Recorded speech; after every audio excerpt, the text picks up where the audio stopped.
Hello everybody, Skyrim here, back again with another Diablo Immortal video. Alright, they surprised us with this. It's a patch preview teaser, so to speak. It's going to be probably followed through a little bit further at the start of the next week, right before we get the major update on the 19th, so here we go.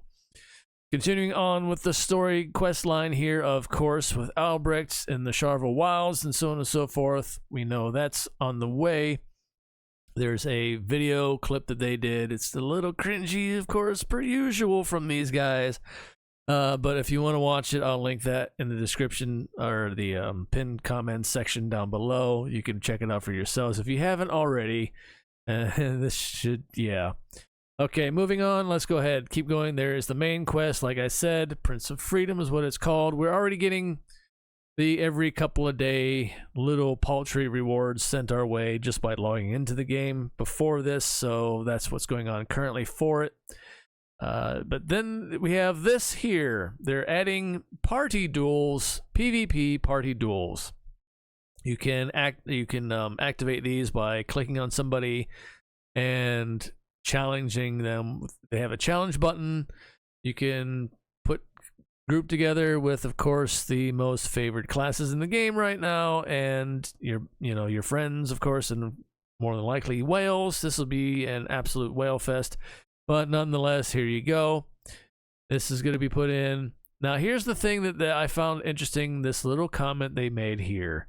So we're going to go to the spoils, which in this case are commemorative badges of your triumph victory. Okay, all players can initiate a party duel and any monsters in the vicinity, so you can do this in the open world, probably not in safe zones or anything.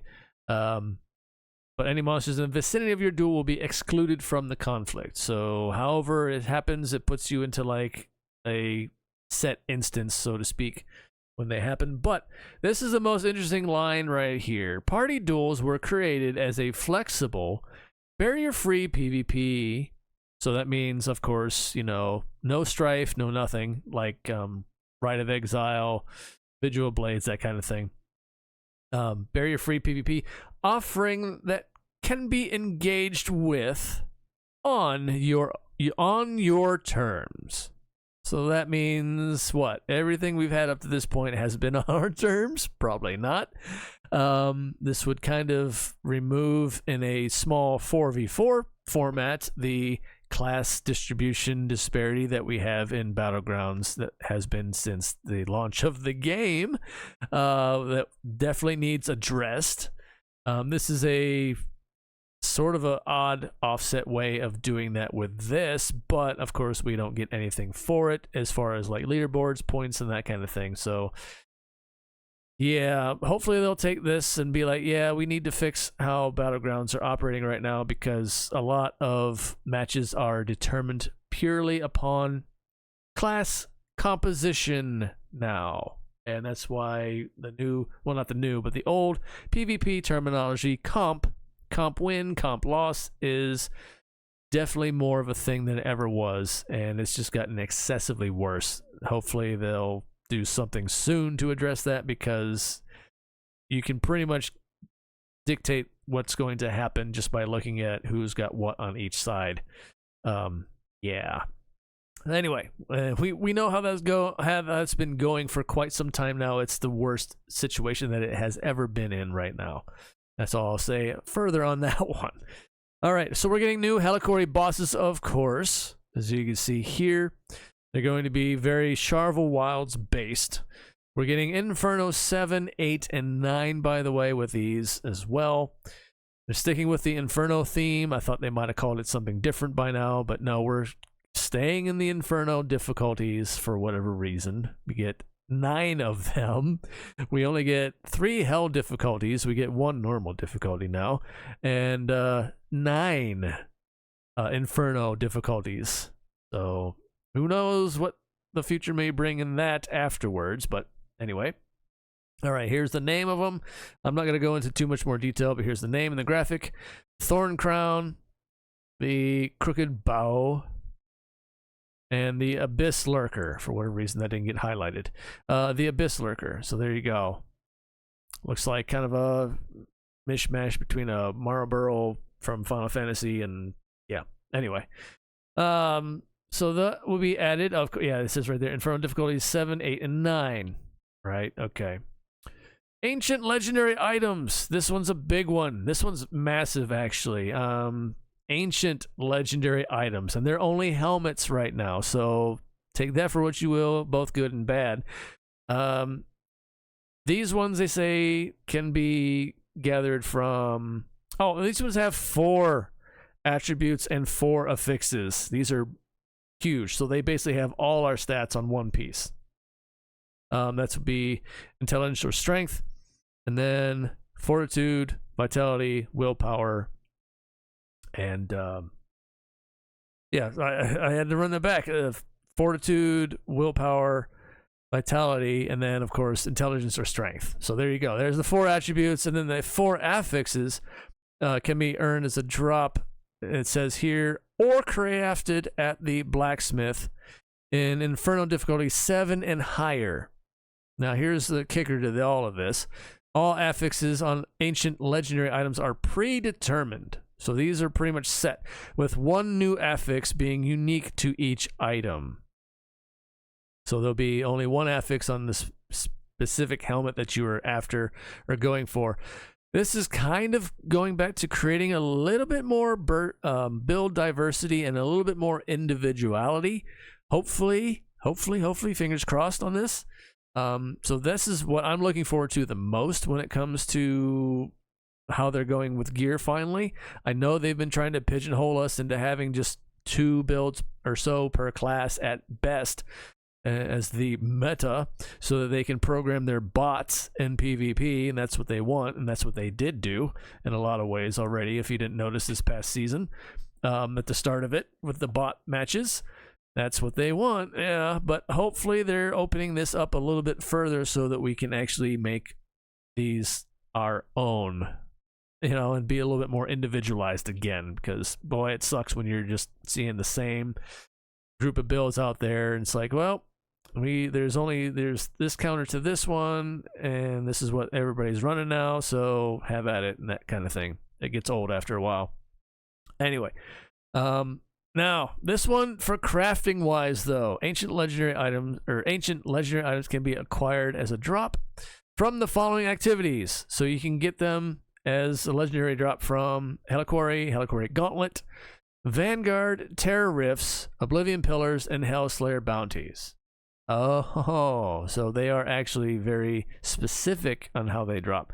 Looks like Hellslayer Bounties are going to be the way to go. Terror Essences are going to be on the rise to the maximum price point again, it looks like, perhaps. Or you can hope that you're going to get them whenever you do your reset raids twice a week. The Gauntlet is one thing, but I feel like that's going to be like a one and done deal with the gauntlets. So our best bets are going to be with the Hellslayer Bounties, Terror Rifts, running Terror Rifts, Hellslayer Bounties, and the weekly raids. That's going to be your best bet for those. Okay. Now let's go ahead and blow this image up here. As you can see, the only one that they have listed in this image anyway, where this is all kind of off the cuff here. So we'll just take it for what it is right now. Hopefully they said they were going to go into more detail later on this, so we're just going to take this one that's highlighted, the Horde Splitter's Spirit. It looks very well, actually they all look very barb helmet like. There must be a barb that they went to for crafting here in the image. Let's see, magic attributes as you see listed on this one is damage while moving increased. Damage while moving increased, not damage reduced while moving. That's interesting. Beneficial effect duration increase, that's nice. And crit hit chance is also nice. Now you see there's 100 of some form of currency for crafting this one required. And also, if you look at the number, the Paragon 1100. Even if we get, and they said Inferno 7 and above, even when we go and get boosted to 900 next week, that's 200 Paragon levels away for this particular craft here. So whether the crafting might be further in the levels or not, then it looks like we're just going to have to farm these as hard as we can. And that's kind of meh. Kind of meh on that one.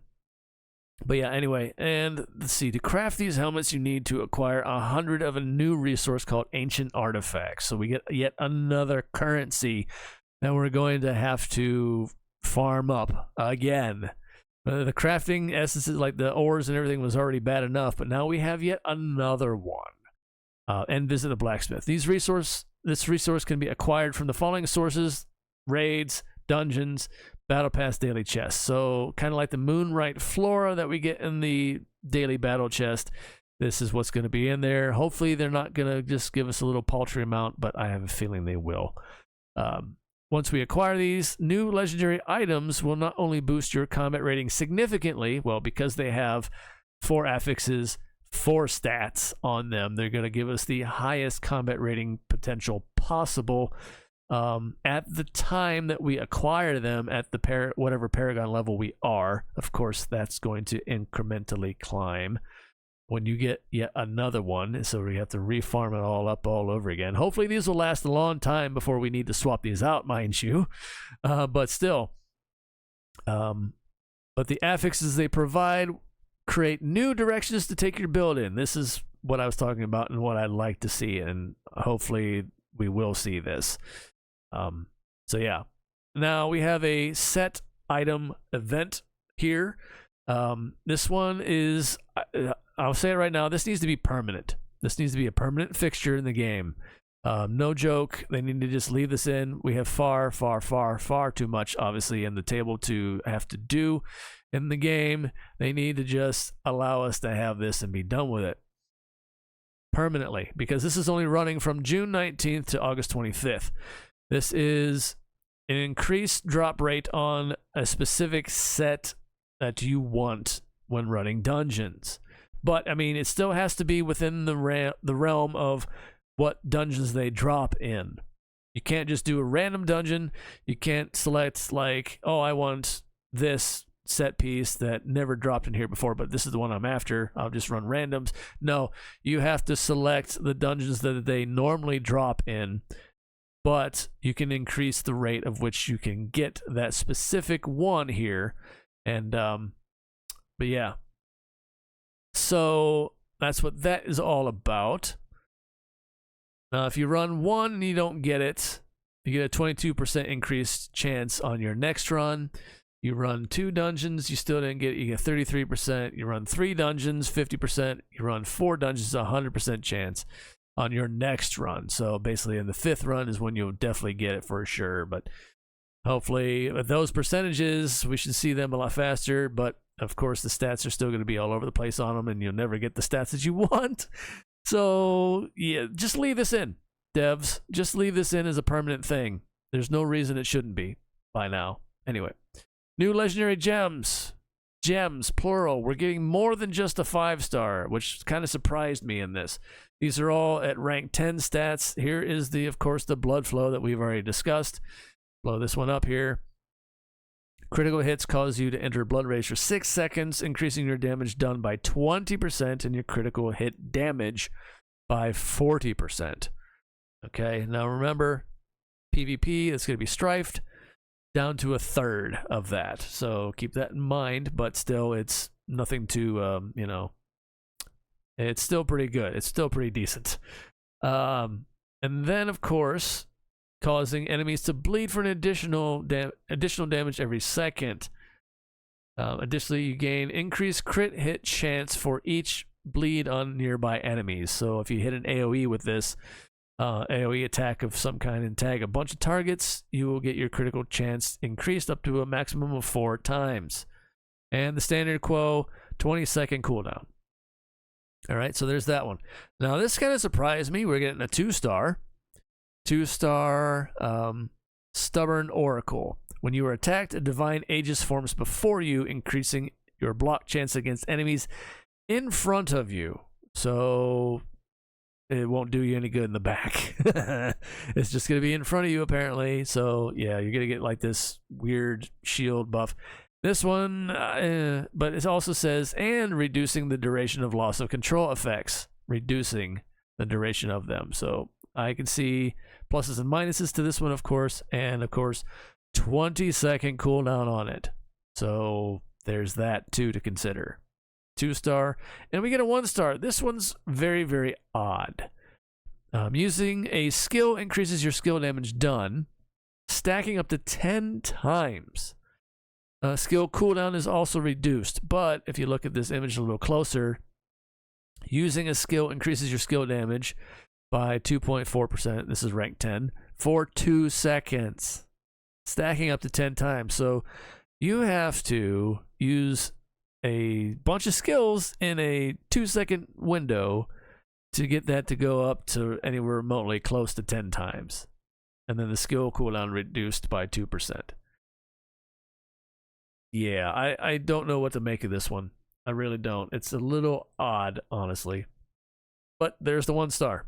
So anyway, and then we get the guaranteed 1 copy of the new 5-star legendary gem. So at least if you've been away from the game for a while, log in, get this at the very least, get your 1 copy from the 19th of July 2nd is the only time you'll be able to claim it.